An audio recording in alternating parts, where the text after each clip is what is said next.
Sambil tunggu teman-teman yang lain, kita diskusi santai dulu ya. Yang pertama masalah saya catat juga ya, ya tidak lupa.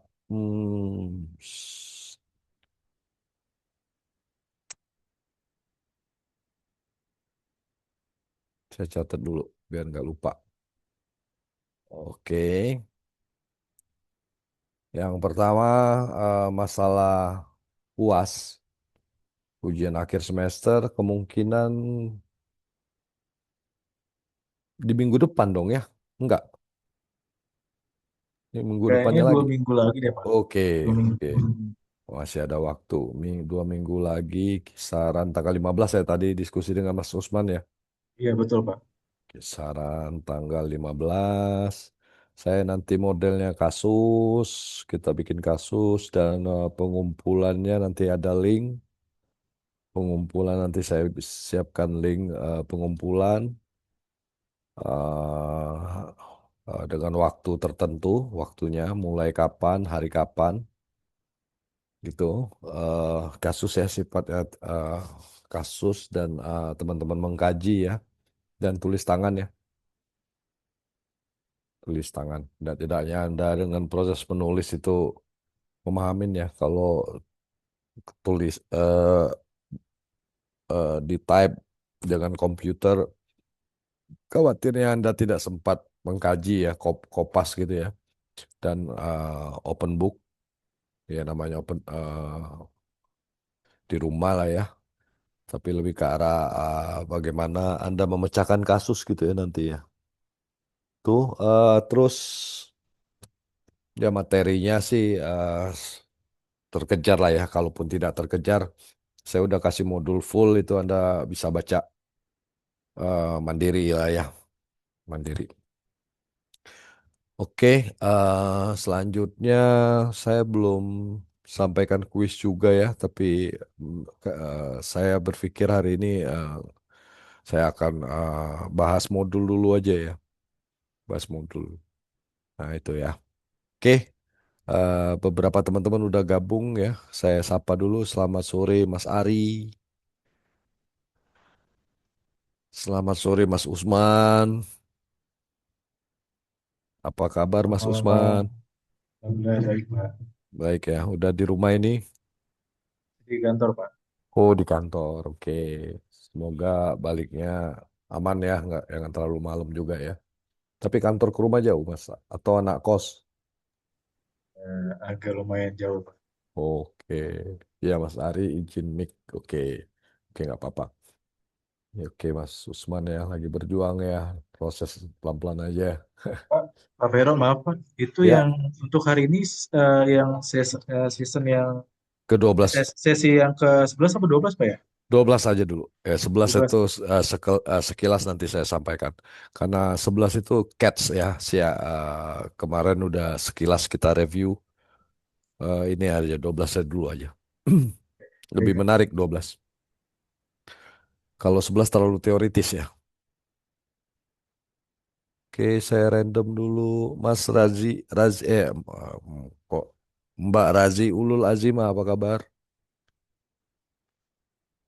Sehat, Pak. Alhamdulillah. Alhamdulillah. Udah pulang ini. Masih di kantor juga. Udah di kosan sih, Pak.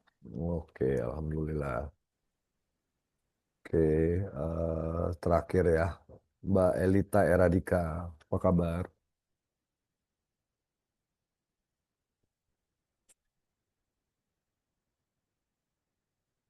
Mbak Elita aja nggak mungkin lagi di jalan ya. Iya, halo malam, Pak. Oke, malam apa kabar Mbak Elita? Alhamdulillah baik, Pak. Baik ya, sudah di rumah juga atau masih di perjalanan? Sudah di Iya di rumah ya. rumah. Oke, baik. Terima kasih teman-teman. Dan sudah cukup penuh juga ya kelasnya ya. Sambil tunggu teman-teman yang lain. Semoga teman-teman kita yang lain bisa bergabung. Dan silakan langsung bergabung aja nanti. Semoga lancar semua perjalanannya. Baik, saya mau cerita dulu. Terima kasih tadi Usman. Mas Usman udah ngingetin ini sesi 11 atau 12.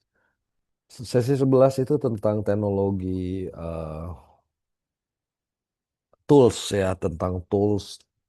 supportnya sistem dalam proses audit ya. Poinnya itu. Bagaimana pengelolaan data dalam proses audit ya. Mungkin itu saya skip dulu karena terlalu teori ya. Anda bisa baca ya dan sifatnya mengenali tools gitu ya, mengenali tools audit gitu ya. Mengenali tools aplikasi yang dapat mensupport proses audit kita. Nah, teman-teman, diskusi ya biar nggak bosan dan ngantuk. Hari ini kita akan belajar tentang data analytics, fraud detections, data analytics, dan fraud detection. Pertanyaan awalnya, kenapa sih saya lebih coba angkat ini dahulu gitu ya? Berarti ada yang penting gitu ya. Kenapa sih penting gitu ya?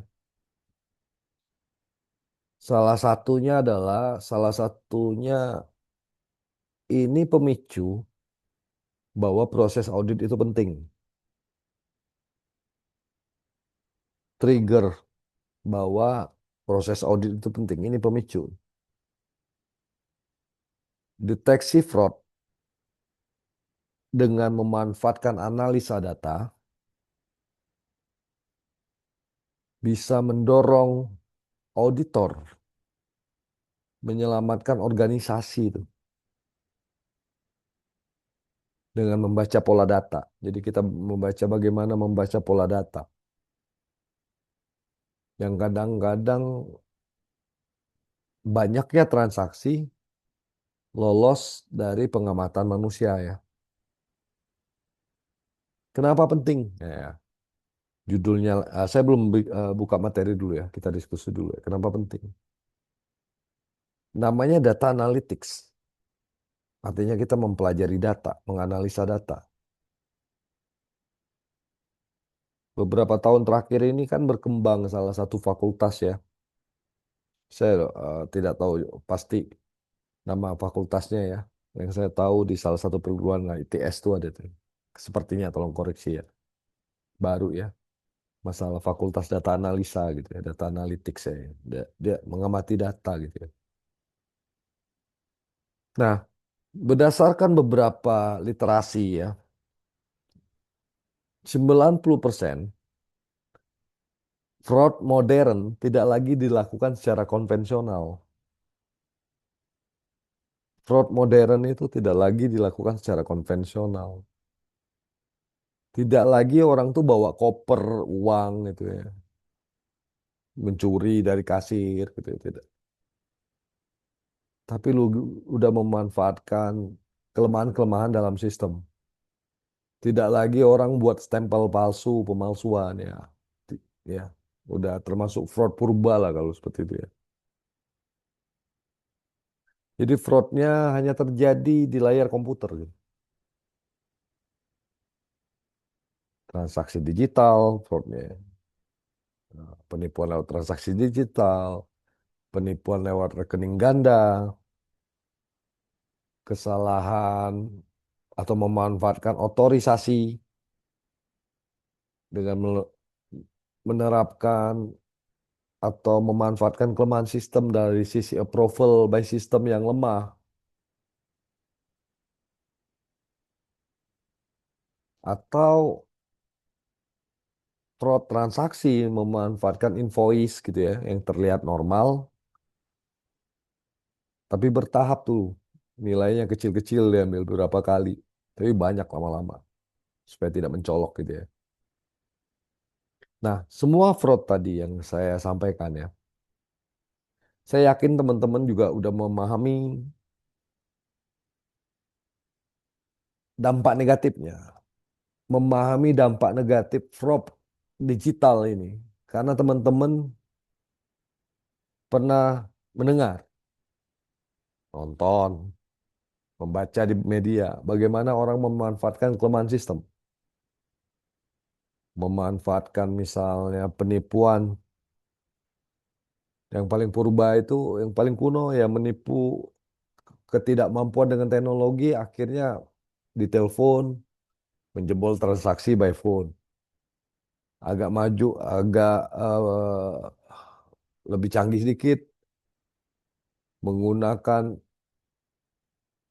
situs yang mirip phishing gitu ya, padahal bukan eh, web aslinya bertransaksi, atau bertransaksi online, dananya terambil, barang tidak dikirim, ya fiktif-fiktif gitu, atau yang ya transaksi digital, termasuk juga misalnya memanfaatkan kelemahan transaksi digital, kontrol karyawan udah keluar tapi masih digaji, ya kayak gitu-gitu ya. Caranya yang berubah, memanfaatkan kelemahan digital, tapi niatnya ya manusianya itu tidak berubah. Ada brandware-nya, ada negatif brandware manusianya yang tidak berubah. Sifat untuk mencurinya itu fraud ya.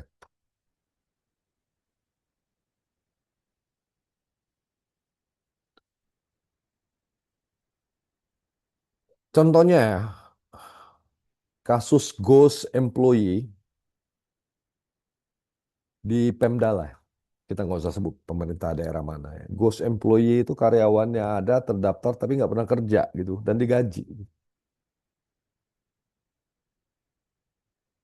Apakah tahu atasannya? Mungkin tahu ya, tapi masih tercatat di sistem gitu. Nah itu udah salah tuh kalau atasannya tahu masih tergaji sistem, atau sistemnya tidak ada proses untuk review gitu ya, notifikasi masalah keaktifan jam kerja dan lain-lain. Jadi di media 2023, 2024 lalu itu ya, ada di daerah menemukan 40 lebih pegawai fiktif tetap menerima gaji setiap bulan. Atau bisa jadi satu rekening digunakan, dipakai banyak nama. Gaji ditransfer tepat waktu, sistem payrollnya rapi, benar, gajinya ditransfer, sistem payrollnya rapi. Tidak ada yang curiga kan, ya, karena karyawannya mungkin banyak ya. Yang menemukan apa gitu, bukan audit manual, bukan. Kalau audit manual, audit akuntansi nggak ditemukan karena bukti GL rekening koran sama nilainya. Mungkin pada saat harusnya cek fisik ya, benar nggak karyawannya ini ada di mana gitu ya. Tapi tidak, kebanyakan accounting tidak melakukan itu, audit manual. Bukan juga pemeriksaan fisik, ya. Tapi melakukan analitik data yang dilakukan ya. Sederhana sebenarnya, mengecek rekening koran ada nggak, mengecek bank account, rekening bank yang sama gitu, mengecek tulis tuh. Misalnya namanya si A, nomor rekening korannya 5, misalnya 522 gitu ya. Dengan karyawan namanya B, rekening korannya sama 52, bank akunnya sama 522. Nah, berarti kan ada dua nama dengan satu nomor rekening. Nah, bayangkan fraud bertahun-tahun, itu yang paling sederhana ya. Kok bilangnya sederhana, Pak? Karena udah ketahuan. Pada saat belum ketahuan itu mungkin ya kita juga berpikir mungkin karena saking wah nggak mungkin atau terlalu sederhana nggak berpikir ada fraud itu. Tetapi ternyata fraud masuk dari situ. Nah, kembali ya, bayangkan fraud bertahun-tahun selesai hanya dengan satu skrip, satu perintah teknologi, tampilkan rekening yang dipakai lebih dari satu karyawan, seret, tampil gitu. Itulah kelebihan dari audit teknologi atau logika audit yang menggunakan support teknologi. Kasus selanjutnya adalah vendor fiktif. Ini saya pengantar dulu ya. Kenapa sih kita perlu data analitik dan hubungannya dengan audit forensik gitu ya, audit audit fraud. Sama di media tahun 2024 ya, menulis tentang temuan auditor internal di salah satu perusahaan ya.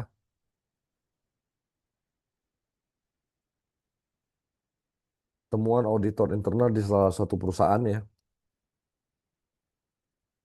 Vendor muncul tiba-tiba, data vendor itu. NPWP sama dengan vendor lain. Berarti key-nya, NPWP-nya sama dengan vendor lain. Jadi beberapa vendor, tapi data NPWP-nya sama gitu ya. Dan indikasinya yang lain invoice-nya kecil, relatif kecil, tapi sering berulang gitu ya. Sering diulang. Kelemahannya audit manual kadang tidak mendapatkan itu. Karena secara materialitas mungkin kecil ya. Audit manual juga hanya melihat substansial dokumen. Approval-nya lengkap di dokumen itu, jadi lolos. Dokumennya rapi, tanda tangannya lengkap. Jadi apa yang menemukan? Bagaimana melihat indikasinya? Ya dengan analisa pola tadi, data analitik, invoice kembar yang mana nomornya, transaksi repetitif, nama vendor atau NPWP tertentu berapa kali dia berulang transaksinya, dan pembelian yang tidak wajar. Ya, jadi itu bagian dari nanti kita belajar pattern detections, patterns, pola, deteksi pola. Oke, dan ini saya coba angkat fenomena-fenomena yang terjadi dulu. Selanjutnya, fenomena apa sih Pak? Masalah, fenomena, kenapa analisa data itu perlu? Analisa data adalah bagaimana kita mempelajari pola ya, pola data. Bukan hanya bicara tentang nih dokumentasi, kelengkapan dokumen, tapi pola data. Selanjutnya masalah markup pengadaan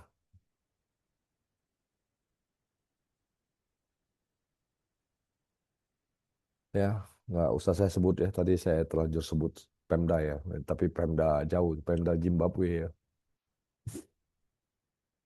Nah ini kasus markup pengadaan juga. Di beberapa laporan investigasi ditemukan barang itu sebenarnya nilainya 20 juta. Markup lah ini, umum lah ya. Tapi dibelinya 120 juta, artinya markupnya sampai 100 juta ya. Penyedianya saling terkait vendornya. PO tidak match dengan dokumen lainnya ya.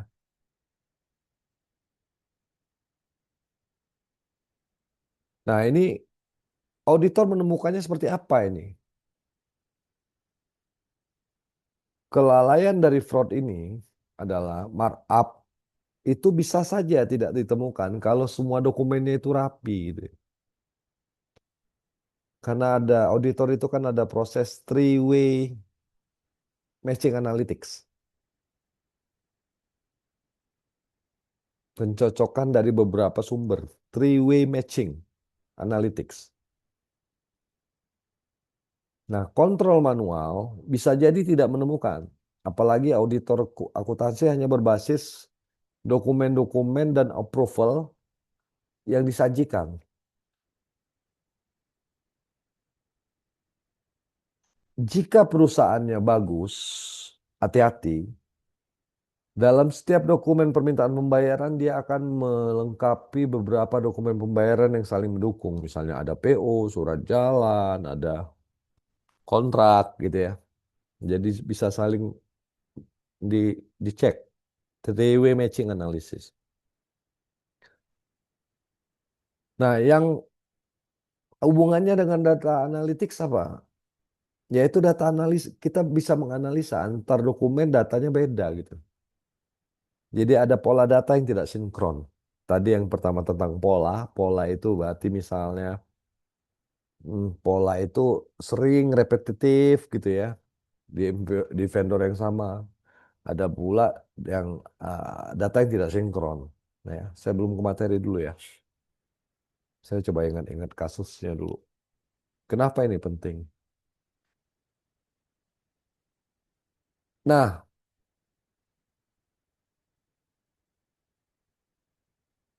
transaksi. Kasus fraud selanjutnya, ini terutama di perusahaan switching atau perusahaan digital ya, di mana melakukan transaksi pembayaran melalui media switching gitu ya.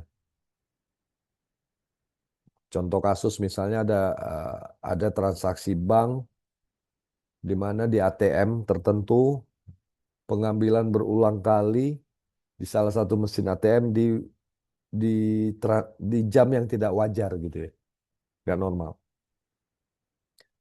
Nah, kasusnya pernah juga seperti ini. Ada seorang operator menginput transaksi pengeluaran jutaan rupiah jam 2.30 malam tuh. Yang aneh bukan jumlahnya, tapi waktunya gitu ya. Jadi ada operator menginput, yang anehnya itu operator bisa menginput, itu aneh. Menginputnya tengah malam jam 2.30 dan transaksinya berulang juga tapi jumlahnya tidak wajar. Nah, dari data analitik setelah kejadian baru dilihat nih. Nilainya kecil-kecil tapi jamnya yang tidak wajar ya. Nah, itu nanti kita bahas juga namanya time based analytics. Memahami kapan transaksi terjadi itu sama pentingnya dengan memahami siapa yang melakukannya gitu ya dan untuk apa gitu ya. Oke. Jadi itu sebagai pengantar dulu. Baru saya coba hantar ke teman-teman kenapa data analytics, analisa data itu penting gitu ya. Oke. Baik, saya izin share dulu teman-teman. Saya tidak membacakan ya. Kalau membacakan saya udah sampaikan materinya. Nanti Anda silakan baca sendiri aja. Tapi kita ke arah diskusi. So,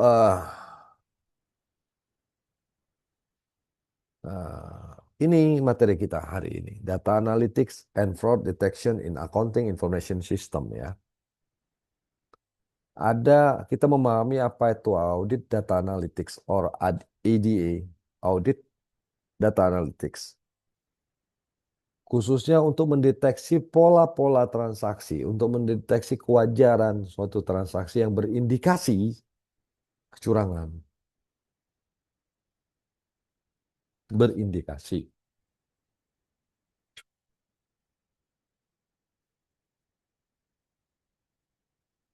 It's sorry,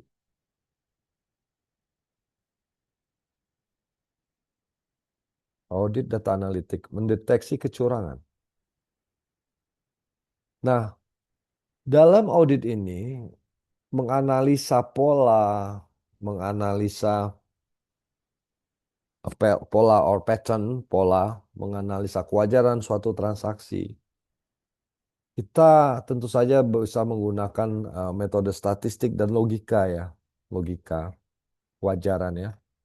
Tujuannya untuk melihat anomali, outlier, and red flag ya dalam data akuntansi. Di sini juga kita menganalisis tentang fraud triangle dan risk-based audit approach. Oke. Pak, bagaimana sih kita melihat pola transaksi ini? Sebenarnya melihat pola transaksi itu saya yakin teman-teman di pekerjaan juga sudah melakukan. Paling sederhana gunakan dengan Excel. Oke. Apapun alatnya, ya kan. Nah, kelemahan kita sangat tergantung dengan alat. Padahal sebenarnya kita sudah melakukan ya dengan Excel ya. Yang penting itu adalah pemahaman, cara menganalisanya. Itu tadi bisa dengan logika, dengan statistik. Oke, sebelum saya mulai, silakan Anda baca dulu. Saya akan diskusi.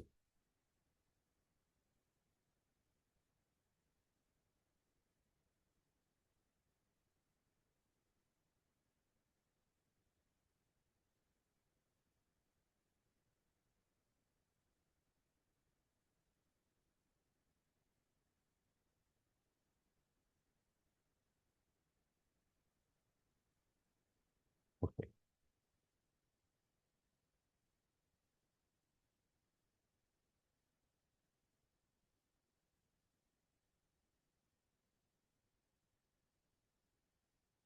Oke, saya harap Anda sudah membaca.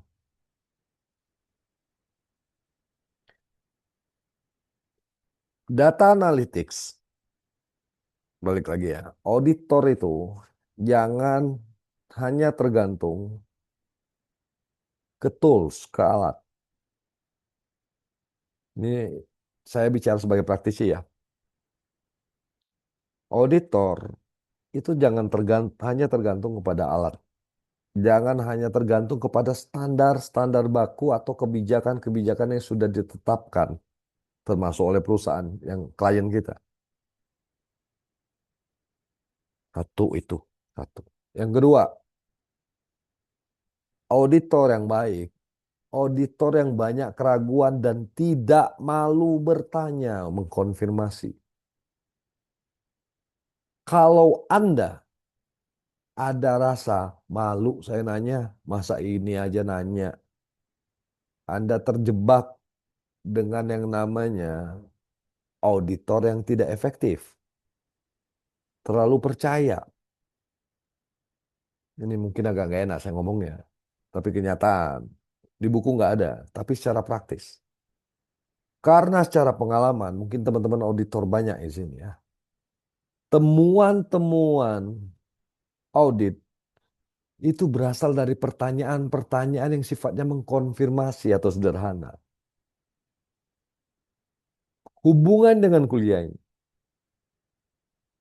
Data analytics bukan hanya alat bantu, tapi metode untuk menemukan pola yang tidak dapat diidentifikasi melalui sampling.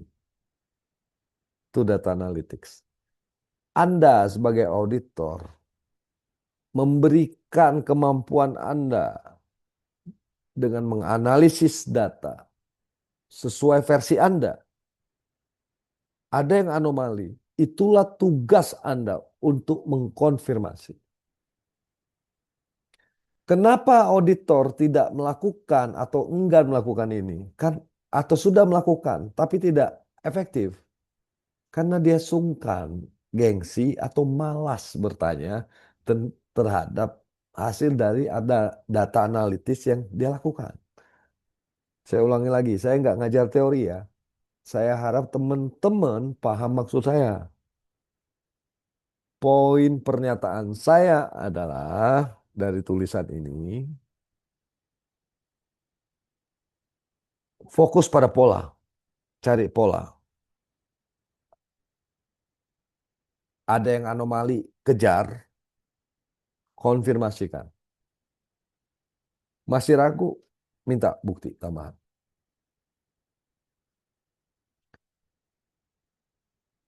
Kenapa? Yang mau kita kejar sebagai auditor adalah menguji transaksinya wajar nggak? Bagaimana pengawasan dan kontrol internalnya?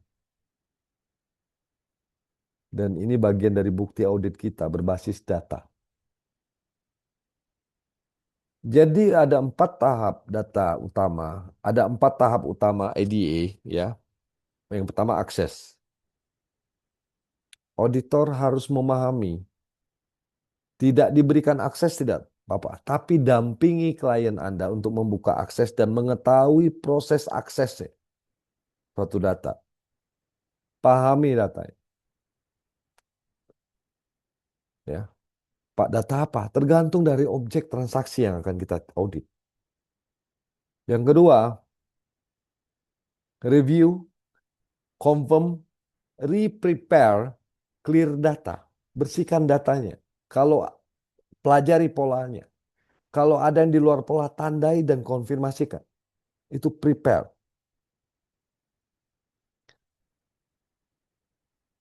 Ada pola yang tidak wajar itu menjadi dasar Anda untuk nomor 3 tadi, menganalisis. Itu yang diuji, diobservasi itu. Selanjutnya putuskan apa jadi temuan audit Anda.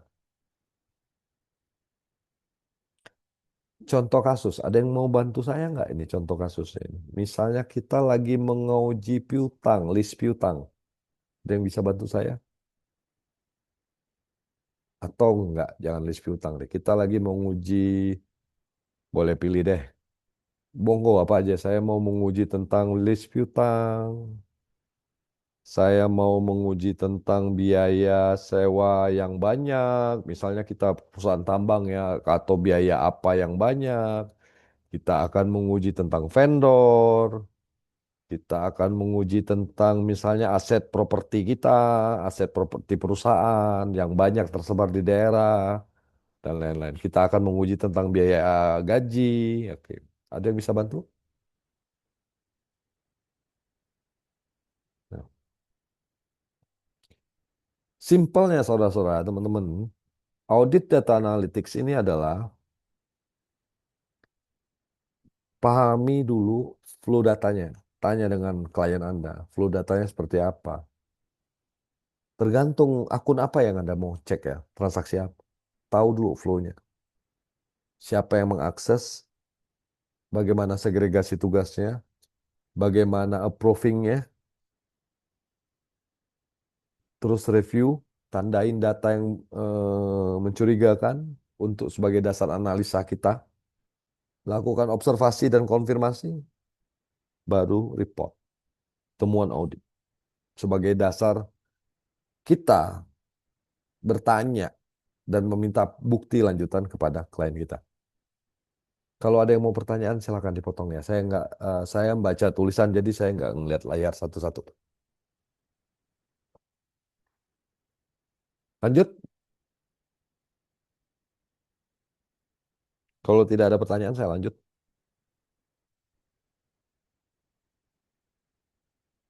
Kalau tidak, oke. Kalau tidak ada pertanyaan, saya coba tanya dulu ya sama teman-teman ya. Oke, itu gambaran ya. Sebenarnya di dunia kerja, apalagi Anda praktisi semua ya, sebagian besar seringlah melakukan data analytics ini dengan bentuk dan nama apapun gitu ya. Bagaimana Anissa Aprilias? Ada masukan atau ada saran atau setuju atau tidak setuju?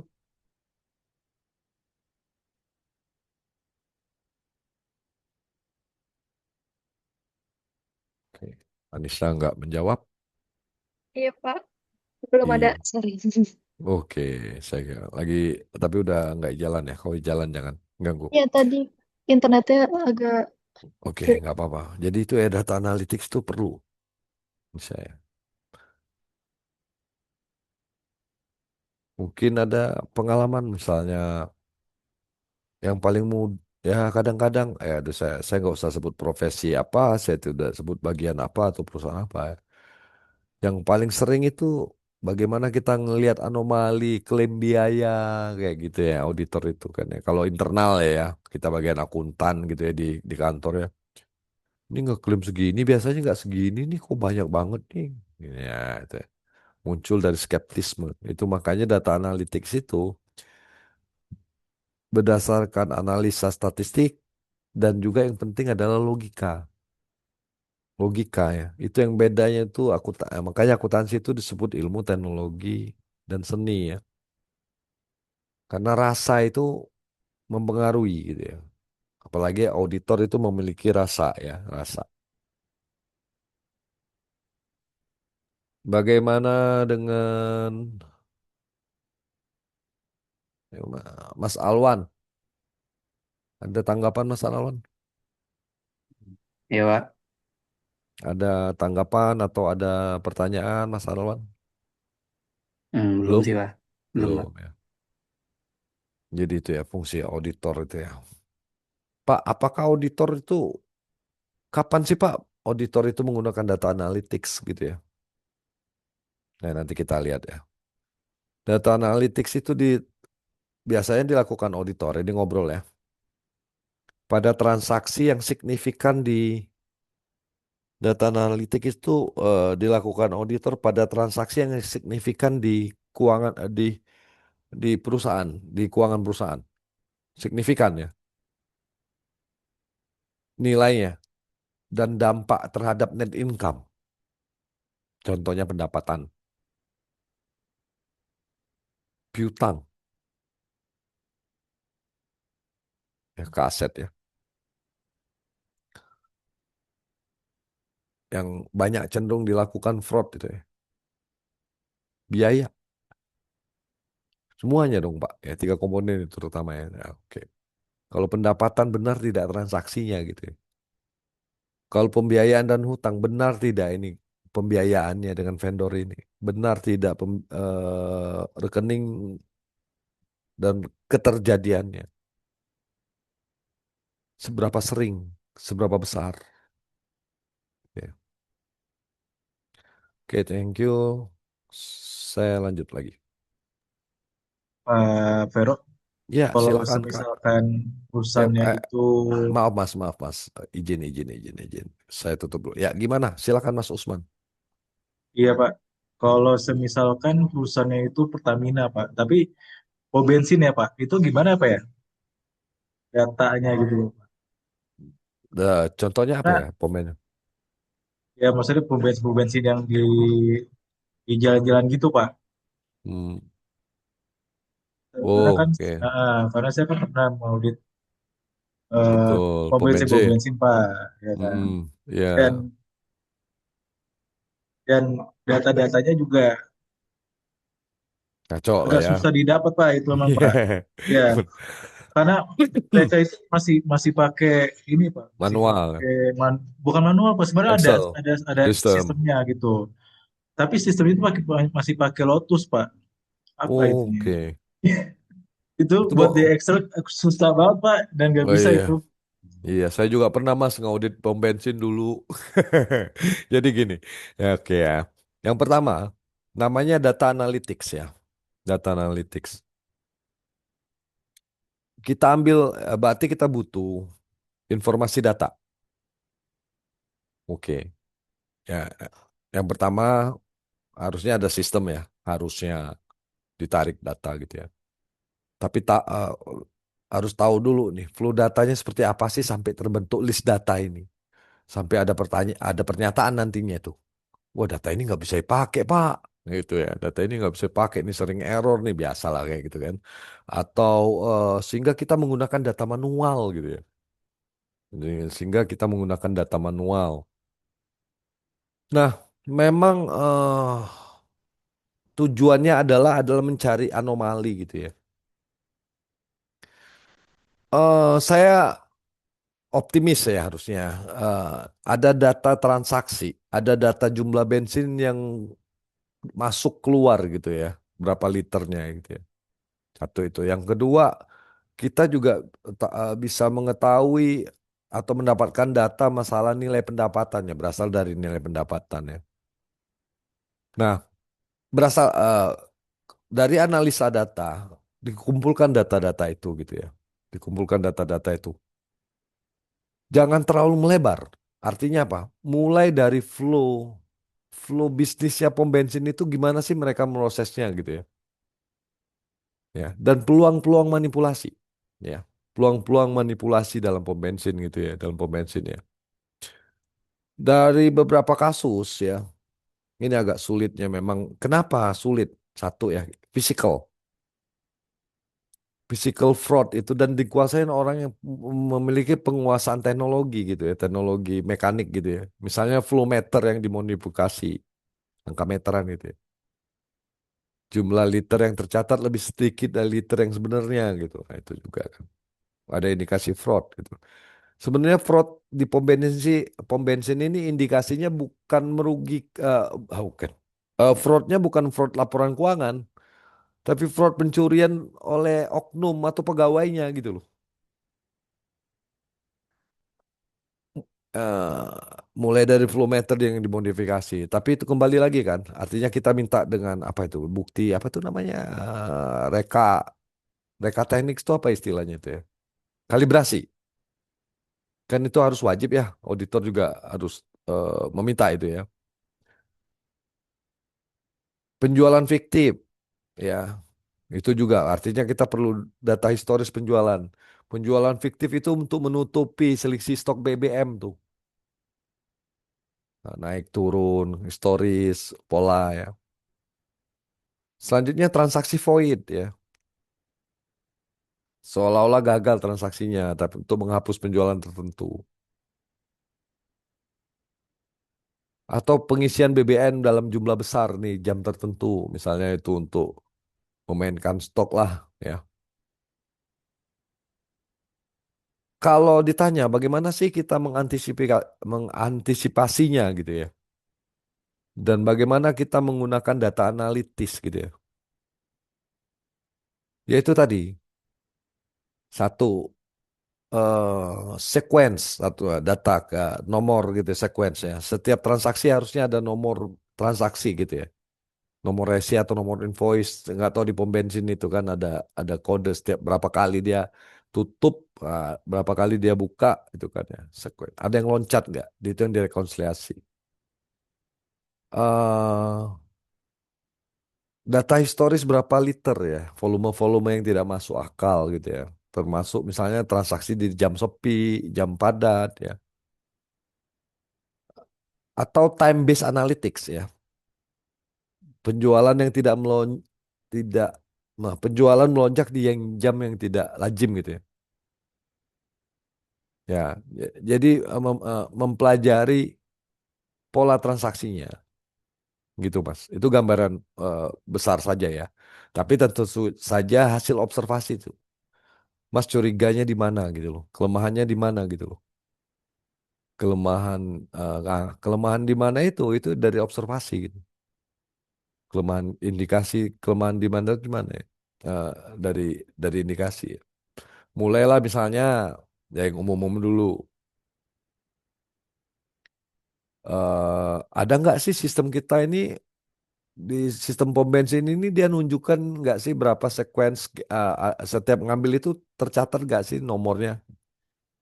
Berapa kali dia tutup bensin, buka bensin itu loh, yang nyemprot itu loh. Itu kan transaksi sebenarnya. Jam berapa yang jam padat, jam sepi ya, dan rata-rata nilai. Menurut saya sih gambarannya itu ya Mas ya.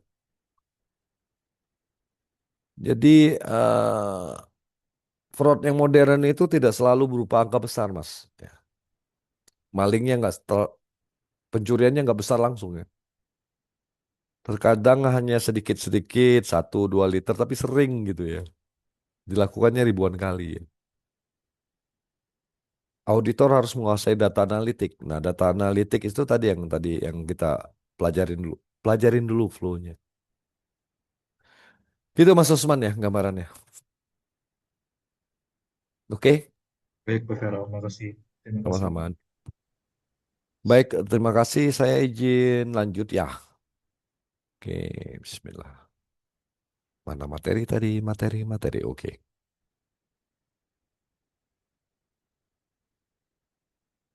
Eits, belum keser ya? Mana tadi?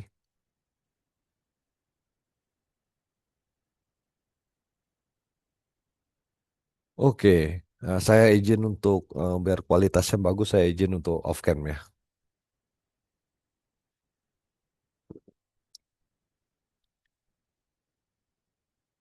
Di audit forensik ada mata kuliah audit forensik gitu ya. Dan teman-teman sudah belajar juga ya tentang fraud triangle. Fraud triangle ini bukan physically, tapi secara aplikasi dan sistem juga kejahatan bisa dimanfaatkan lewat sistem ya. Itu yang jadi fokus sistem informasi akuntansi audit ini. Di fraud triangle menurut Tracy itu menyampaikan fraud itu terjadi karena ada tekanan. Makanya kita sebagai auditor itu harus tahu bagaimana governance, bagaimana governance, sorry, bagaimana governance tata kelola satu, bagaimana environment lingkungan. Nah itu yang bisa dilihat secara observasi. Bagaimana governance tata kelola perusahaannya, ciri-cirinya apa? Mohon maaf, saya ini bicara berdasarkan pengalaman ya. Governance yang baik biasanya dimulai dengan suasana kantor yang baik, rapi, ada beberapa pengumuman, kantornya rapi secara fisik, eh, ada aturan-aturan yang jelas, banyak sosialisasi di dinding-dinding gitu ya, misalnya tentang kerapihan, tentang keamanan informasi dan lain-lain. Observasi dulu lingkungannya, environmentnya, bagaimana sikap budaya kerjanya, kerapihan bekerjanya, dan lain-lain ya. Kenapa? Karena itu akan berdampak pada triangle fraud. Pertama, tekanan. Tekanan ini, pressure, sebagai salah satu aspek kenapa fraud itu terjadi. Karena dampak finansial, masalah pribadi, target kinerja, tekanan kerja, stres. Ingat, fraud ini tidak hanya fraud ini artinya bukan hanya mengambil uang ya. Melakukan kegiatan yang merugikan perusahaan itu fraud. Target kinerja yang terlalu besar, keadilan pekerjaan terhadap sanksi yang tidak adil, misalnya, dan masalah pribadi yang lainnya. Pressure, tekanan ini lebih kepada bagaimana kemampuan seseorang dalam mengendalikan dirinya sendiri ya. Pressure ini lebih ke arah pribadi banyak. Yang kedua tentang opportunity. Di awal saya bilang tentang pentingnya governance, tata kelola, dan yang membentuk environment yang baik. Karena ini berhubungan dengan terbentuknya dua dan tiga, terbentuknya kesempatan-kesempatan, terbentuknya permisif atau rasa memaafkan, pembenaran ya, rationalizations. Kesempatan, opportunity terjadi karena kontrol yang lemah. Kontrol yang lemah terjadi karena kebijakan yang lemah atau tidak ada konsen manajemen terhadap kontrol perusahaannya. Baik itu secara physically akses maupun secara sistem ya, misalnya software, aplikasi. Ini contoh ya, akses sistem terbuka. Dan tadi, tata kelola dan lingkungan perusahaan itu akan berhubungan juga dengan rationalization, pembenaran. Wajar lah, sogok menyogok itu wajar. Ngasih tips itu wajar. Hilang sekian itu wajar. Lama, telat itu wajar. Nah, justifikasi terhadap perilaku yang negatif itu menjadi bagian dari fraud triangle tadi. Ditambah lagi dengan sistem informasi yang lemah. Ya ini teori ya. Tapi teori ini Bapak Ibu menjadi tugas kita menjadi tugas Anda sebagai calon pemimpin atau sudah jadi pemimpin di sini ya untuk memperhatikan ini bagaimana sistem kita bisa menghalau potensi-potensi fraud triangle ini. Saya lanjut dulu.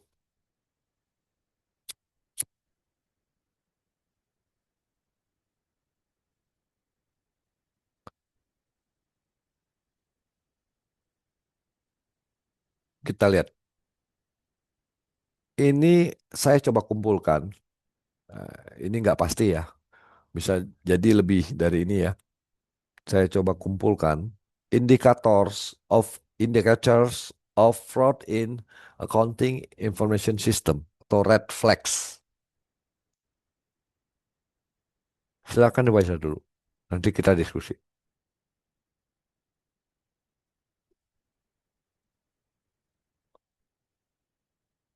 Silakan baca dulu. Nanti kita diskusi kelas. Saya ambil dulu.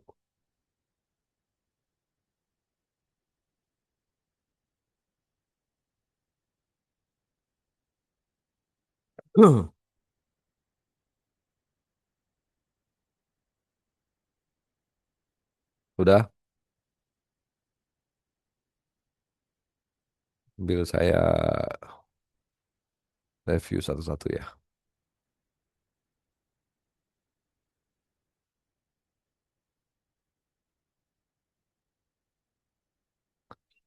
Oke, kita lihat. Ini indikator. Indikator ini tidak terbatas dengan ini ya, contoh aja ini. Indikator kecurangan di dalam Accounting Information System, payroll,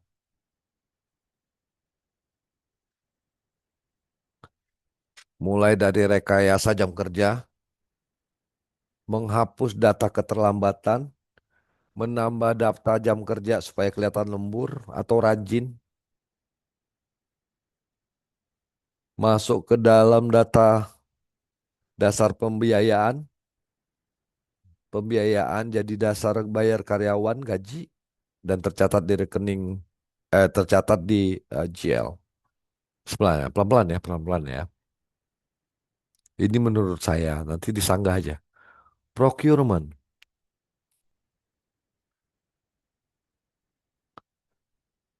pembelian, data administrasi yang buruk, vendor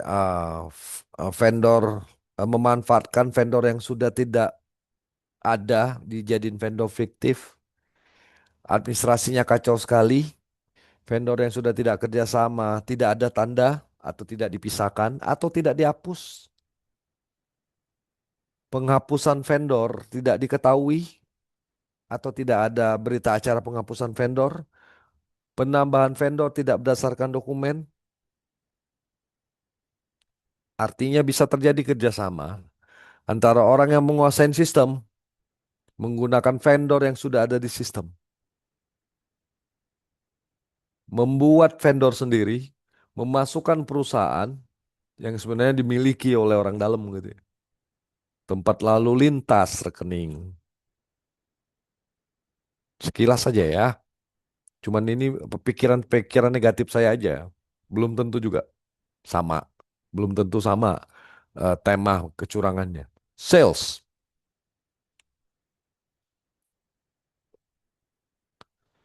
Beberapa perusahaan memberikan bonus kepada salesman, kepada tim penjualan.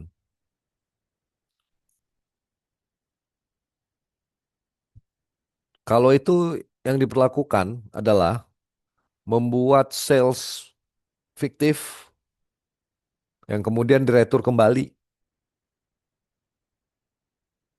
membuat penjualan, memanfaatkan penjualan yang akan dia gunakan untuk kepentingan pribadi. Kalau laku duitnya masuk ke dia, kalau nggak laku dia kembalikan.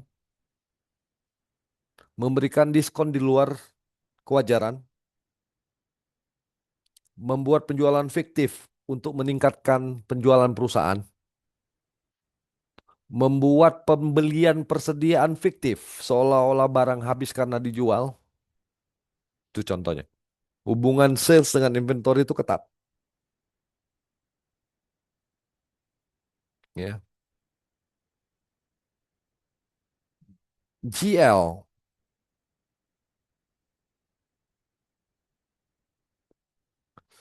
saya berani bicara rekayasa GL paling sering dilakukan kalau GL-nya belum tersistem pakai Excel gitu ya. Dan auditor, termasuk auditor di sini paling pusing dan kesel kalau di GL ada transaksi buktinya tidak ada. Kalau GL untuk buat supaya tidak selisih oke lah. Kalau nilainya cuma pembulatan Rp200 satu biar bulat gitu ya. Tapi kalau ada jurnal entry tanpa dasar itu dan bisa masuk ke sistem di jurnal umum, auditor akan mendapatinya. Tapi itu kalau banyak akan bikin kesel auditornya ini. Banyak benar transaksinya seperti ini. Dasarnya tidak ada. Oke. Atau red flag yang lain. Tidak ada logs.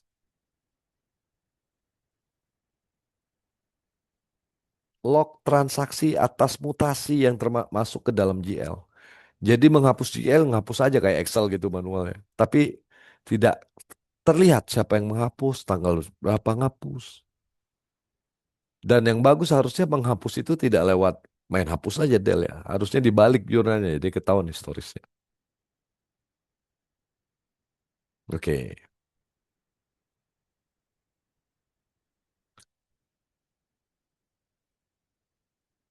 saya mau tanya sekarang. Oke ya, itu dulu ya. Oke. Ya, kita diskusi dong. Biar nggak ngantuk. Siapa yang mau menjawab dulu nih? Silakan klaim nilai Anda. Silakan. Siapa yang mau barengan dengan saya diskusi yuk. Vero, saya dengan Fitri Pak lebih berarah bertanya sih Pak. Oke, silakan Mbak Fitri kalau mau bertanya. Lebih ke arah tadi sih menarik perihal kalau kita bicara procurement ya Pak ya. Hmm, Sifatnya mungkin di sini saya bukan auditor tapi lebih ke arah accounting yang memang memproses account payable gitu Pak. Jadi sebenarnya hutang ya, kalau Mbak. secara jadi sebenarnya kalau kita bicara verifikasi untuk AP dan validasi itu kan lebih ke arah ada transaksional.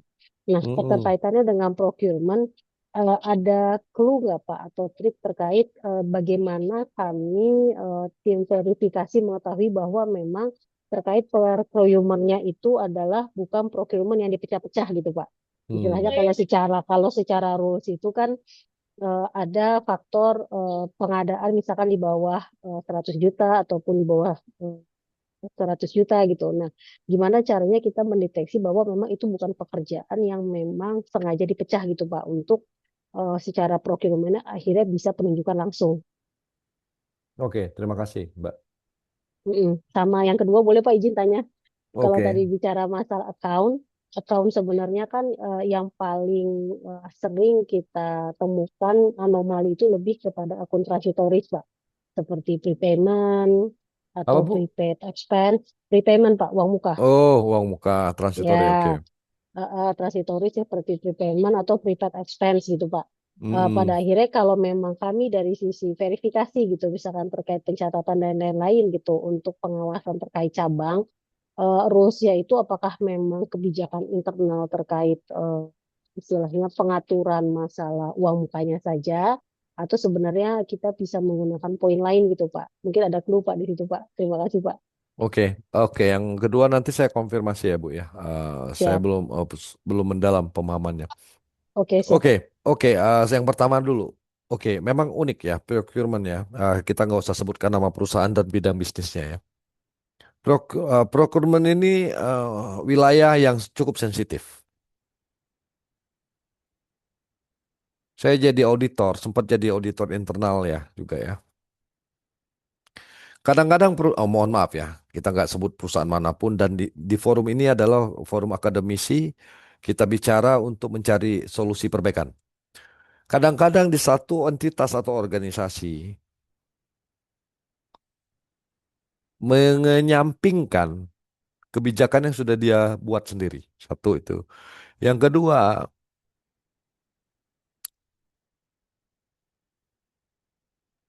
banyak, mana ngomongnya ya, banyak,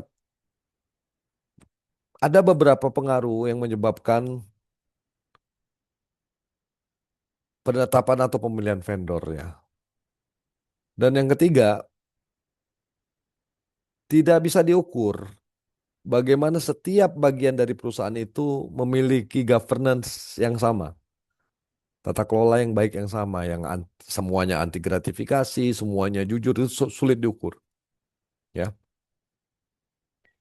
bagaimana sih tim verifikasi procurement bisa mendeteksi transaksi yang dipecah-pecah atau split transactions, padahal dokumen procurement terlihat normal gitu ya?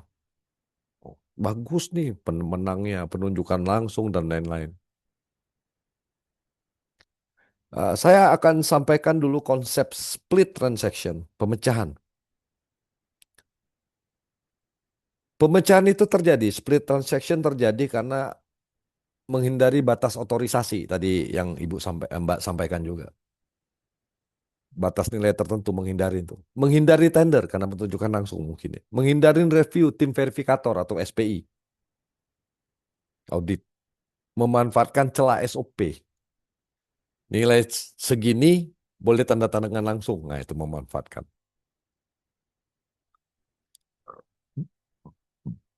Bagaimana tugas kita nih? Baik itu akuntan sebagai verifikator awal melihat akuntan itu bertanggung jawab karena dia yang akan pertama kali. Kok bertanggung jawab sih Pak? Kita kan nyatet doang. bertanggung jawab menjelaskan kepada auditor eksternal karena dia pertama kali itu nyatet. Tim verifikator akuntan itu yang pertama kali ditanya. Sehingga saya yakin ini pekerjaan Mbak Fitri itu pakai otak dan pakai hati juga itu, logika gitu kan. Kadang-kadang pakai emosi dikit kesel gitu kali ya. Wajar, saya juga sempat pernah. Karena apa? Tidak hanya cek dokumen, tapi ngecek memastikan satu, kesesuaian kebutuhan dengan kenyataan realisasi. Perlu pengamatan, ini bukan teori ya Bu ya, tapi memang saya yakin Mbak Fitri itu sudah jalanin. Perlu pengamatan, ini barang ini sebenarnya bagian dari kontrak mana sih? Bagian dari paket mana gitu loh. Makanya perlu dari kontrak gitu kan. Nah harusnya ditegaskan ini bagian dari paket mana. Oh itu udah tapi masih lolos. Dan kita juga akuntan ada keterbatasan kan ya. Nah, tapi dimulai setidak-tidaknya harus ditegaskan dengan nama vendor yang sama, keperuntukan atau beli alat tertentu yang kita nggak tahu alat teknis. Ini sebenarnya untuk pekerjaan yang mana?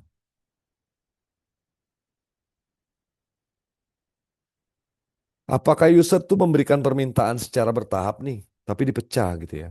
Yang selanjutnya adalah review. Nah ini yang dilakukan oleh tim akuntan tuh. Tentang yang namanya fairness, kewajaran nilai dan waktu. PO-nya berdekatan nggak gitu ya. Vendornya sama nggak?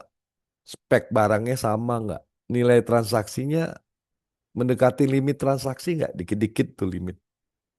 Misalnya limitnya 5 juta, transaksi 4.800.000 misalnya gitu. Nah itu kan rasa tuh kan nggak ada di buku cara ngaudit itu. Tentang kewajaran nilai dan waktu. Tapi ada kelemahan. Karena menggunakan rasa tadi. Saya yakin transaksinya tempat Mbak Fitri itu banyak. Kita lupa atau padat gitu ya. Oke. Dan itu yang perlu diverifikasi. Selanjutnya data analytical tentang pola. Tentang pola mulai dari pengajuan. Pengajuannya, dokumen yang sering diminta kurang itu apa? Faktur pajaknya kok kurang mulu atau nilainya kok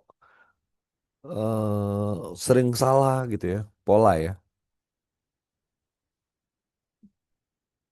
Bukan hanya satu dokumen, beberapa kali dokumen dan banyak gitu dokumen yang harus dilengkapin gitu ya. Yang kembali lagi ya, saya juga pernah melakukan ini. Kembali lagi, governance perusahaan itu yang harusnya lewat tender. Kadang-kadang penunjukan langsung. Dan itu disetujuin. Lebih relatif cenderung menghindarin tender.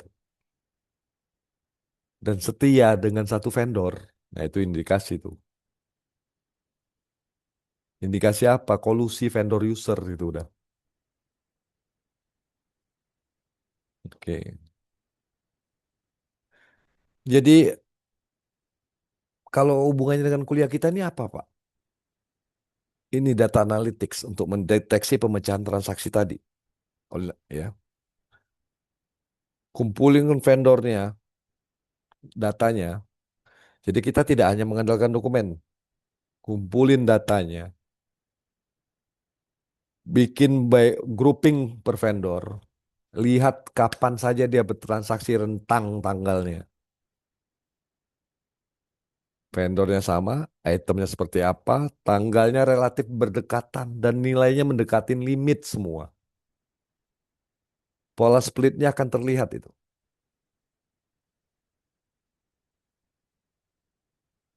Ya. Jadi vendornya, waktu transaksinya, nilainya.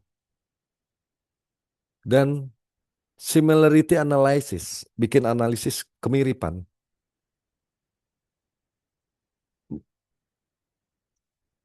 Dari deskripsi invoice-nya gitu ya.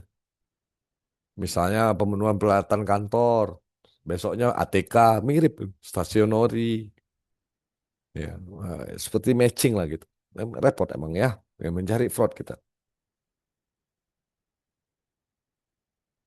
Menurut saya sih itu banyak teknis sih Bu ya. Eh, Poinnya adalah tim verifikator, tim verifikasi seperti akuntan, ya, verifikasi procurement, berpikir berbasis pola itu ya, bukan dokumen. Karena dokumen udah kita lakukan dengan dengan apa tuh? Dengan list yang harus wajib ada tuh di dokumen accounting. Lakukan grouping vendor, cek limit approval, cek waktu transaksi, cek kesamaan barang dan deskripsi. Bandingkan data fisik dan sistem sekali-sekali. Gambarannya sih itu sih. Mungkin saya kasih gambaran umum aja, Bu Fitri, Mbak Fitri. Oke? Oke Pak, terima kasih Pak infonya. Cuma memang seperti tadi Pak Vero info bahwa verifikasi juga kan kita ada SLA terkait waktu Pak ya. Betul Jadi kali. seringnya verifikasi itu lebih Udah ke arah lewat. lewat dan Dokum, pada akhirnya dokumen ketika fisik ada kan ya. betul, ketika ada masuk audit pada akhirnya kan memang kita yang dipertanyakan. Betul. Seperti itu. Berarti kan kalau misalkan mengarah ke arah sana, sedangkan kita dari sisi AP memang harus dilakukan proses, pada akhirnya balik lagi juga semua ke SOP pengadaan gitu Pak ya, kalau bisa saya simpulkan Pak ya, Ya, cara verify awal gitu. SOP pengadaan dan sebenarnya dokumen kelengkapan pada saat ke keuangan gitu loh, Bu. Harusnya bagian pengadaan menyampaikan vendor ini bagian dari proyek apa, pemenuhan apa gitu loh. Satu, yang kedua, dalam satu organisasi harusnya punya governance yang baik ya. Ya mulai dari anti gratifikasi dan lain-lain yang tegas gitu ya. Ya tapi ya di perusahaan manapun gitu ya itu yang terjadi. Ya maaf kadang-kadang pembesarnya juga ikut gitu loh. Tapi bukan di sini ya, di Zimbabwe. Saya langsung lanjut dulu ya Bu. Yang kedua saya pending dulu ya Bu ya. Makasih Pak. Oke. Oke, sebentar ya.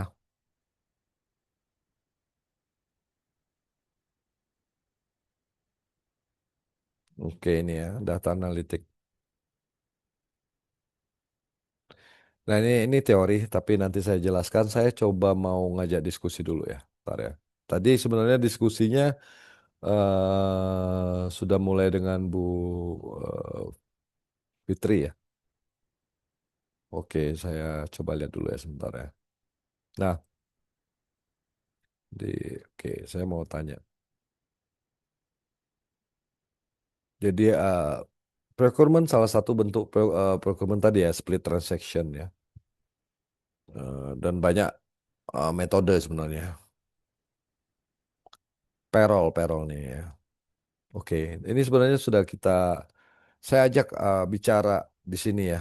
Oke, saya mulai dari Ayu Fatmawati. Halo Ayu. Iya, halo Pak. Ayo kita diskusi ya, simulasi ya. Iya Pak. Ayu ini auditor internal misalnya. Jadi bagian pengawasan internalnya SPI ya, sistem pengendalian internal, auditor internal. Jadi pada saat ngecek data HRD, menemukan satu nomor rekening, tapi dipakai oleh dua pegawai itu. Nama pegawainya A dan B. Ya. Menurut Ayu, apa kata langsung disampaikan, wah ini fraud nih, atau perlu observasi lebih lanjut nih, kira-kira apa yang perlu dilakukan yuk? Follow up yang lebih lanjut, follow up lebih lanjutnya apa yuk? Kalau dari saya biasanya observasi lebih lanjut dulu Pak. Hmm, Pertama itu nanya dulu ke satu tim, terus baru maksudnya diskusi satu tim, habis itu iya, nanya tim ke auditor ya yuk ya. iya tim auditor Pak. Habis itu Hmm, nanya ke kliennya gitu. Ke klien hmm, kan internal auditor maaf Pak. ya nggak Maksudnya apa-apa kliennya mas internal ya audit ya divisi lain ya. ke auditinya Eh, begitu Pak. eh, Em, Kenapa bisa dua rekening gitu untuk satu pegawai? Karena mungkin aja bisa mungkin suami istri atau kakak adik gitu. ya bisa Jadi jadi nggak kalau bisa di pabrik kan ya iya ada keluarga ya atau teman yang dia karyawan baru nitip rekening gitu ya. Iya bisa. Jadi emang harus konfirmasi dulu gitu, Pak. Oke.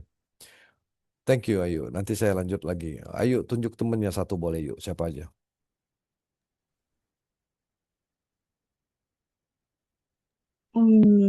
Elita. Elita. Elita. Gimana Elita? Setuju atau ada tambahan dengan Ayu nih? Elita.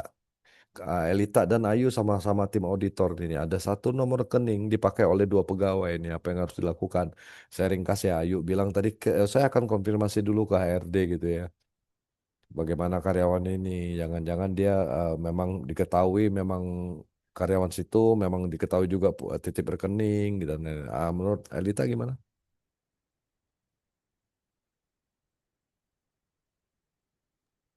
Eh, Iya, kalau dari saya mungkin yang pertama make sure dulu yang terkait datanya itu, Pak. Kalau Hmm, memang ternyata itu kan eh, secara nomor rekening udah jelas sama, tapi dicatat dua orang yang berbeda ya. Itu iya. kalau dari saya mungkin eh, kayak inquiry atau make sure dulu ke usernya. Tapi kan ini jadi catatan kita, indikasi kita kalau ini tuh ada kemungkinan salah satu bentuk fraud ya, karena kan seharusnya kalau penggajian itu, ini menurut saya pribadi ya Pak, kalau terkait nomor rekening itu nggak bisa dibarengin gitu. Eh, Hmm. Satu istilahnya satu pegawai dengan satu nomor rekening gitu, dan di situ kan nanti bisa dikontrol di apa namanya sistemnya supaya tidak ada double nomor rekening gitu, biar tidak ada double transfer juga sih Pak. Oke, thank you. Cukup, thank you. Keren. Oke, saya coba rangkum dan simpulkan dari diskusi kita ya, dengan hubungkan dengan diskusi kita data analytical. Yang jelas benar, setuju sama Elita tadi ya. Seharusnya tidak wajar kita udah curiga nih satu rekening digunakan dua karyawan yang kedua berarti ada kelemahan dari sistem prosedur kebijakan di perusahaan itu kok ada pembiaran ya.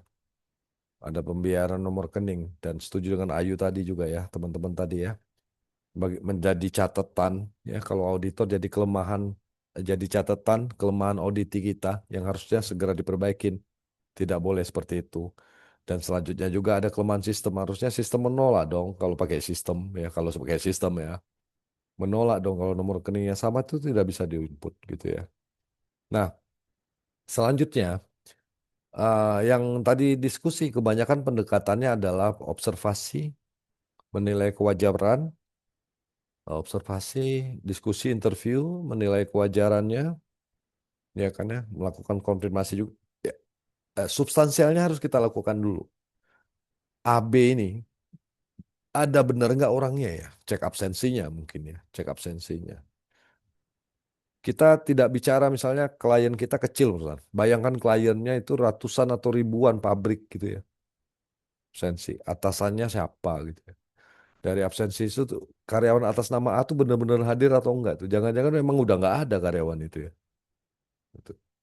Kalau ada, kenapa sampai titip rekening? Yang selanjutnya, kenapa titip rekening? Cek lagi substansialnya. Sudah berapa lama dia titip rekening itu? Oke ya.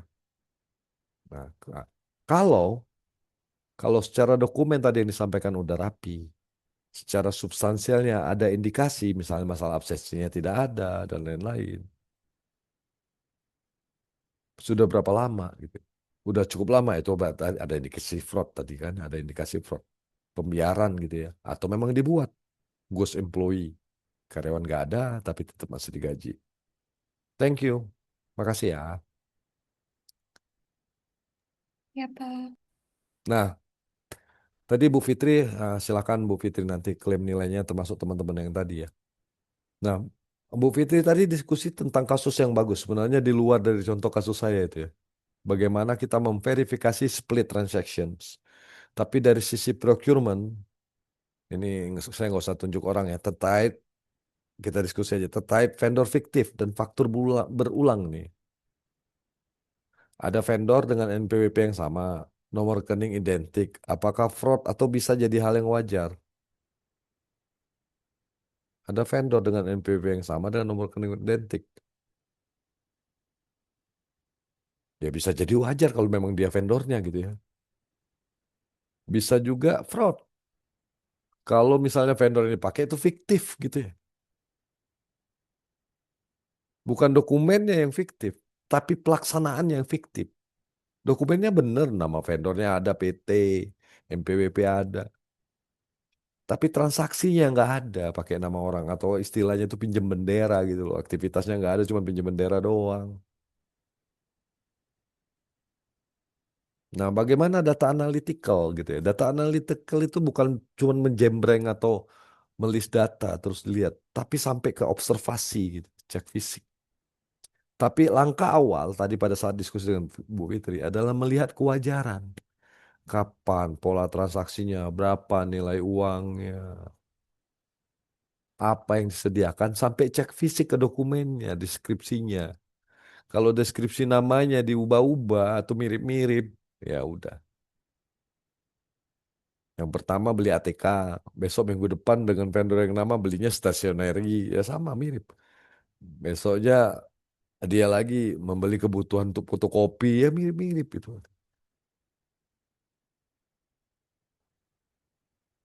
Jadi follow up terkait vendor ini lebih pendekatan ke data analytics untuk memastikan tadi ya kewajaran nilai, pola nilai, bentuk transaksi.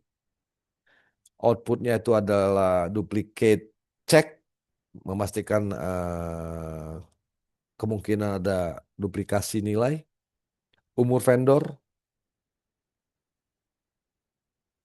ya sudah berapa lama kerjasama dengan kita, termasuk dia usernya.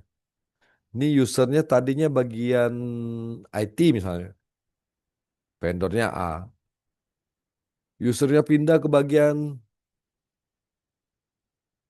gudang, vendornya A juga. Setia vendor yang ngikutin ya. Oke.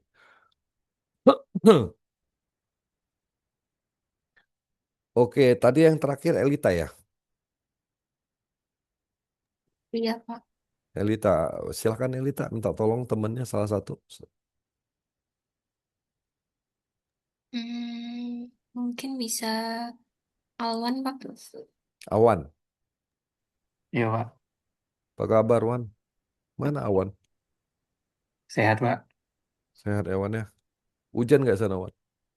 Mendung aja sih, Pak. Dari tadi, Pak. Oke, Awan lagi di mana Wan? Masih di kantor, Pak. Oke, semoga sehat selamat pulang ya Wan ya. Udah malam Wan ya. Iya, Pak. Ya, kita doakan juga saudara-saudara kita yang di Aceh, Sumatera Utara, Sumatera Barat ya. Semoga baik-baik semua di sana. Nggak ada bencana-bencana lagi ya. Semuanya Iya, lah kita amin, Pak. doakan. Amin.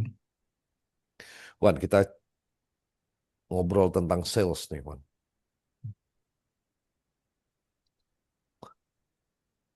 Untuk menguji diskon yang dikasih sales itu wajar atau manipulasi harga.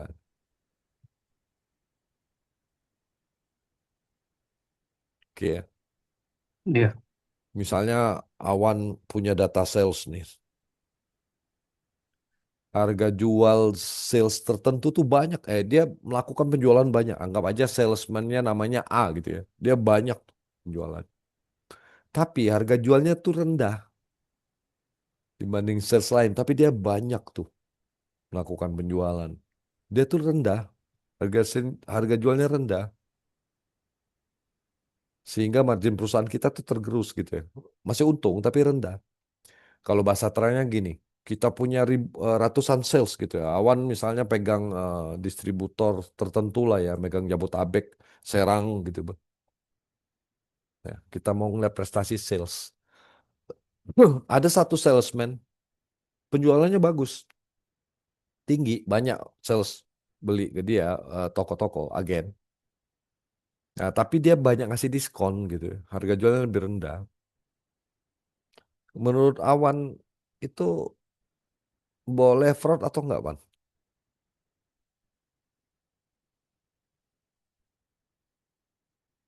itu mungkin bisa potensi ada fraud ya, Pak. Kalau misalkan eh, cuma di satu sales doang itu, di satu customer gitu ya, Pak, yang Hmm. angkanya signifikan gitu ya, Pak. Benar, benar, benar. Potensi fraud. Atau juga bisa jadi potensi catatan ke perusahaan kenapa nggak ada kebijakan tentang nilai diskon yang boleh diberikan maksimal berapa ya dari perusahaannya. Betul nggak, Wan? Bisa juga sih Pak kalau misalkan. Bisa juga. Ya ini Hmm. pengalaman juga, Wan. Saya pernah kerja dulu dulu itu di salah satu distributor besar lah gitu ya. Di, ada sales yang berani rugi. Waktu itu saya relatif masih baru lah ya, fresh graduate ya. Tapi sampai sekarang saya baru sadar itu. Ada salah satu sales yang berani rugi ngasih diskon besar. Nombokin lah istilahnya. Penjualan banyak. Nah itu kira-kira merugikan perusahaan nggak, Wan? Merugikan Pak, kalau misalkan emang harus menombok itu. Karyawan yang nombok, Wan. Bisa aja gitu. Kayak. Nah, satu, memang tidak merugikan perusahaan ya. Tapi membuat perusahaan itu tidak teratur gitu. Kecemburuan itu ya. Secara psikologis. Mengambil pasar sales lain gitu. Karena salah satu sales kita memberikan diskon di luar kemampuan sales lain gitu ya. Karena biasanya salesman senior itu. Yang kedua juga menjadi ladang pendapatan ngejar bonus sebenarnya. Berarti ada yang lemah di perusahaan itu bonusnya. Sama menambah kemungkinan banyak retur ya, banyak retur gitu ya. Bukan di waktu yang jualan, bukan waktu yang jangka pendek. Bisa jadi jualan sekarang returnya 3 bulan yang akan datang, jangka panjang kalau fast moving ya, jangka panjang yang lupa orang itu. Dan banyak kerjasama dengan bagian gudang dan lain-lain. Jadi indikasi fraud, benar Wan ya. Jadi bukan bukan berarti oh ya udah pakai duit dia pribadi enggak, tapi membuat tata kelola perusahaannya nggak baik. Harusnya ada kebijakan tentang dokumen resmi tentang diskon, diskon resmi ya. Kemungkinan potensi kerjasama dengan bagian accounting terkait penjualan harga jual, bagian sales inputter ya, bagian gudang terkait dengan penerimaan retur atau potensi numpuk barang karena pesanan sales tertentu karena diskonnya tinggi tadi ya. Atau bagian dari clearing stok lama gitu. Ya, intinya itu kurang baik. Jadi data analisisnya seperti yang kita sampaikan di awal tadi. Diturunkan semua data sales. Mana sales yang memberikan diskonnya di luar kewajaran. Dan itu bisa dilakukan dengan comparing by period. Membandingkan antar period. Ya, oke. Dan pricing review konsistensi. Konsistensi harga. Oke, saya lanjut dulu. Thank you ya Mas Awan. Pak, Ya, silakan. Ada pertanyaan? Enggak? cukup. Tidak ya? Cukup ya. Oke, saya lanjut. Oke, teman-teman. Ini juga teori. Saya mungkin tidak banyak menjelaskan ya. Bagaimana sih data analytics techniques for fraud detections? Ya, silakan Anda baca dulu. So we have one, two, three, four, five. Five kinds about analytical techniques to findings fraud detections. Ya, kita ada 5. Silakan Anda baca dulu.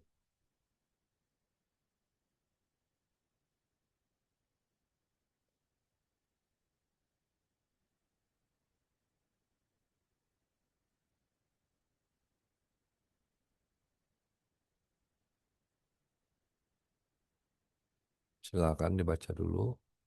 Saya coba review dulu ya.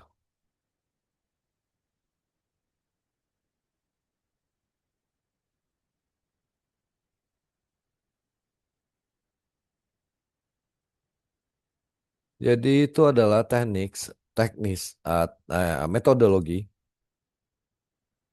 eh, yang digunakan untuk mereview atau menganalisa data. Satu-satu ya, saya tidak membacakan. Binford's Law.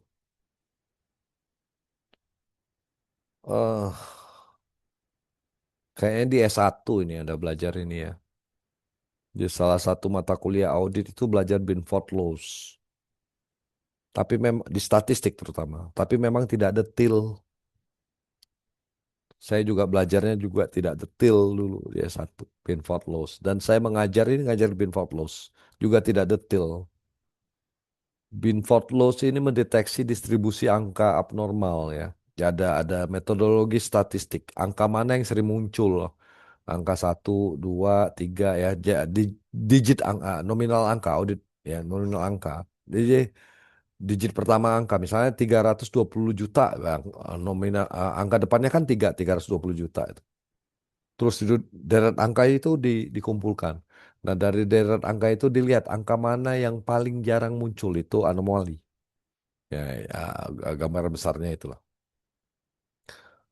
Benford Laws ini lebih ke arah melihat melihat frekuensi data keluar gitu loh, yang paling sering keluar sama yang jarang. Ya, yang jarang itu yang anomali kalau di Benford Laws. Lebih kurang kayak gitu ya. Kalau trend ratio analysis, nah ini yang saya lebih suka trend and ratio analysis, lebih logik secara accounting. Misalnya kita melihat, kalau saya lebih suka membandingkan rasio, misalnya jumlah persediaan dibanding dengan penjualan gitu, persentase bulanan gitu. Nah, kita lihat di situ mana rasio tertinggi, kok tinggi banget persediaan dari historis sebelumnya, rasio persediaan dengan penjualan atau dengan rasio yang lain ya, untuk mendeteksi tingkat kewajaran. Nah, sebenarnya trend ratio analisis ini juga kita bisa menggunakan alat bantu statistik SPSS itu ada modul trend ratio analisis itu dari angka ya.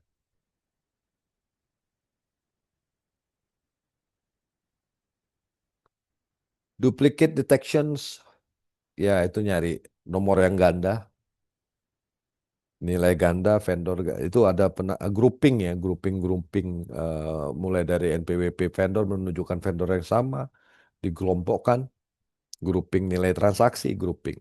Nah, yang sama itu menjadi pertanyaan. Outlier detections. Nah, ini yang sering nih. Saya tulis warna merah ya. Halo?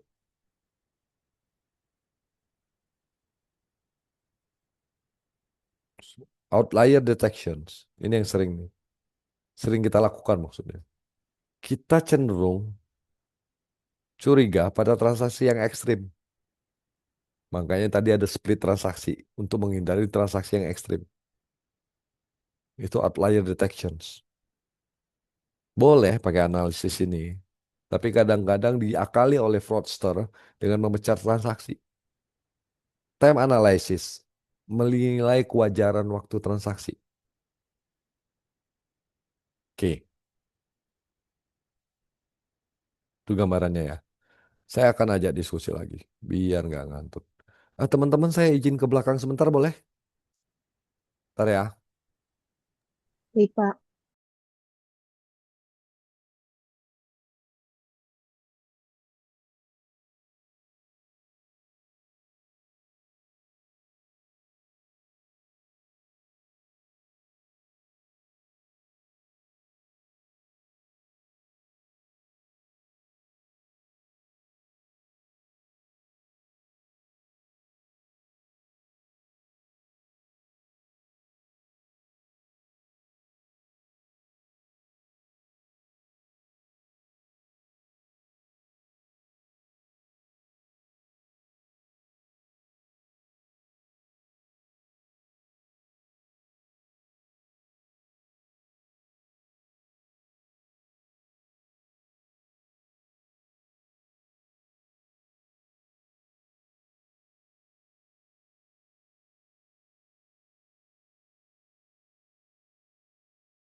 Oke. Nah, saya kembali ya. Oke, saya share lagi. Masih share ya. Oh, example. Ini Benford Law Test ini ya kasus ya. Dalam data keuangan normal, angka pertama dari sekumpulan data cenderung mengikuti pola tertentu. Angka satu muncul sekitar 30%, sedangkan angka 9 hanya 46%. Nah, ini contoh lah ya. Nah, kalau Benford ini ya kalau pakai Excel tuh kita bisa ambil angka pertama gitu ya. Ya. Jadi dia pendekatannya Benford ini melihat distribusi angka gitu ya. Mana yang paling jarang gitu ya. Tapi ini baru indikasi. Tapi menurut saya ini juga perlu pendalaman gitu ya. Hanya berdasarkan interpretasi gitu ya. Baru kemungkinan-kemungkinan. Ya ini Excel lah, outlier detection, mendeteksi total pembayaran yang lebih dari average ya. Ya rata-rata nilai ya.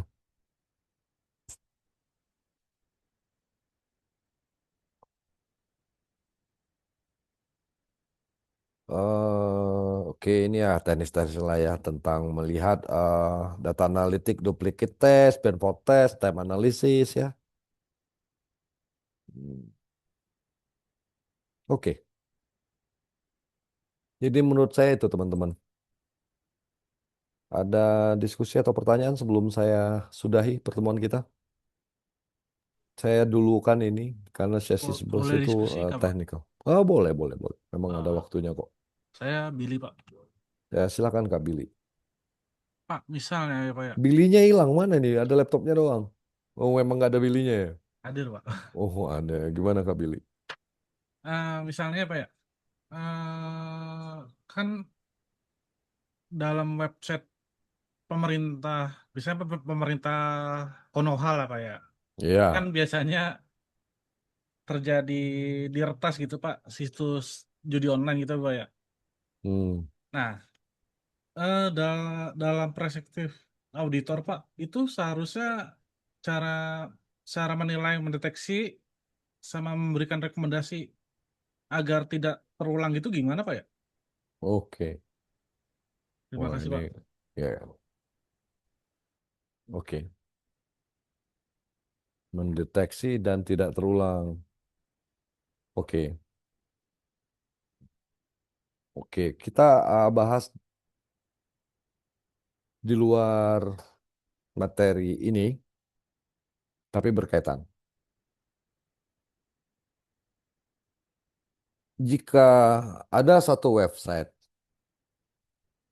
diretas, bagaimana sih perusahaan tersebut bisa mendeteksi dan bagaimana mencegah?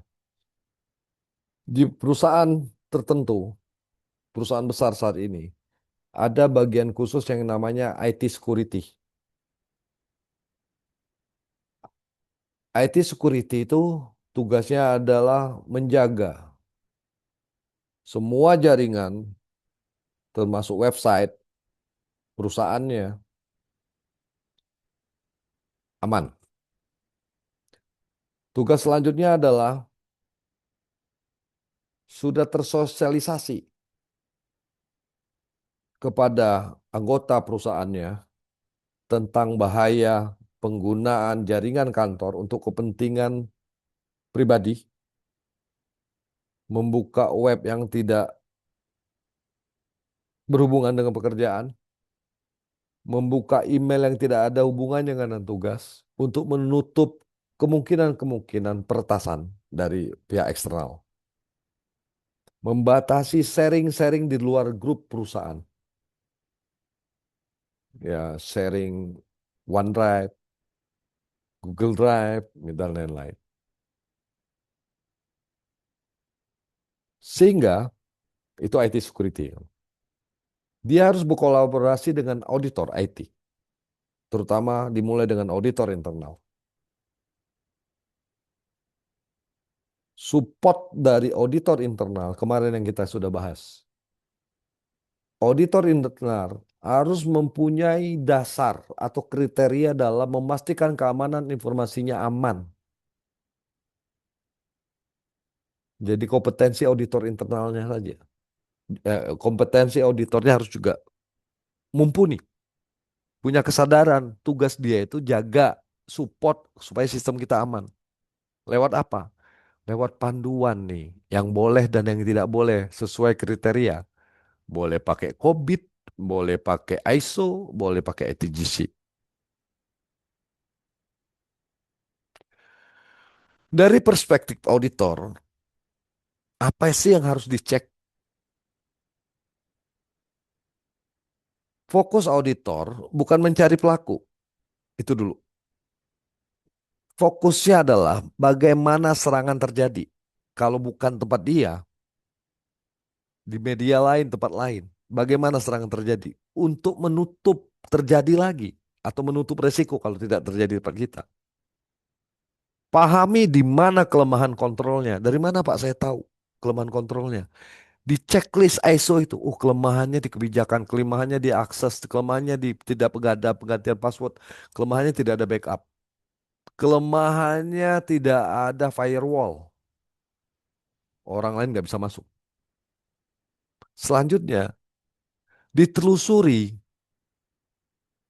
bukan apakah dampak hack masuk itu hanya terbatas ganggu tampilan layar saja. Jadi ada gambar kuda, misalnya jadi ada gambar apa itu ganggu web. Tapi jangan-jangan di belakang ada lagi trojan yang ganggu gitu ya. Apakah ada sistem lain yang terdampak? Nah, itu ada tenaga ahlinya orang IT. Bagaimana supaya tidak terulang? Dari yang tadi saya sampaikan, bagaimana serangan terjadi, lihat kelemahannya, segera lakukan correction atau perbaikan, buat korektif supaya tidak terjadi lagi, buat komitmen.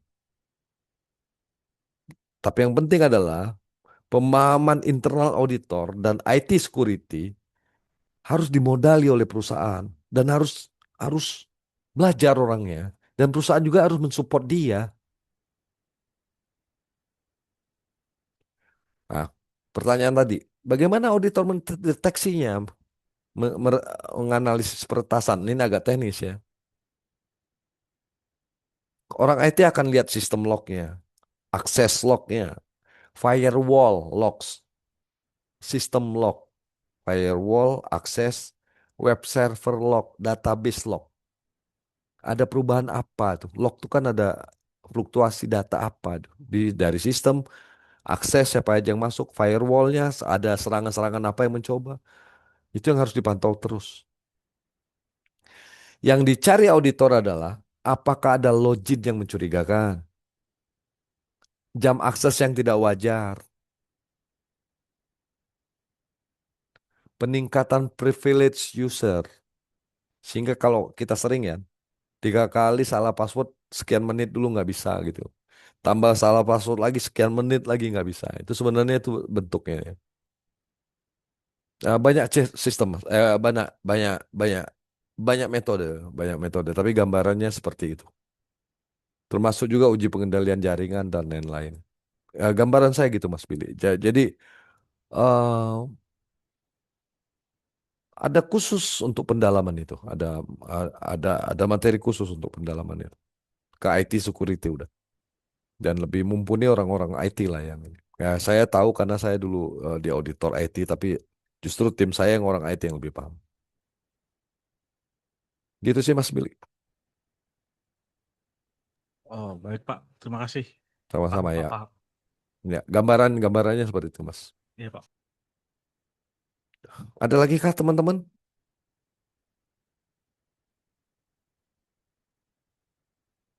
Bagaimana Mas Usman dan tim? Apakah cukup perkuliahan kita hari ini?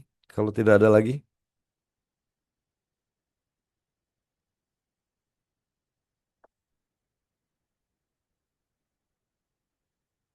cukup ya. Baik teman-teman, saya rasa perkuliahan kita hari ini saya cukupkan dulu.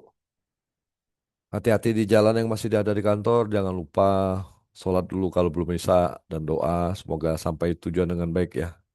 Tetap sehat. doa terbaik buat kalian semua dan keluarga ya, buat kita semua ya. Terima kasih, selamat malam. Assalamualaikum warahmatullahi wabarakatuh. Waalaikumsalam, Pak. Waalaikumsalam. Terima kasih, Pak. Terima kasih, Pak. Terima kasih, Pak. Yuk, pamit ya. Yuk. Izin di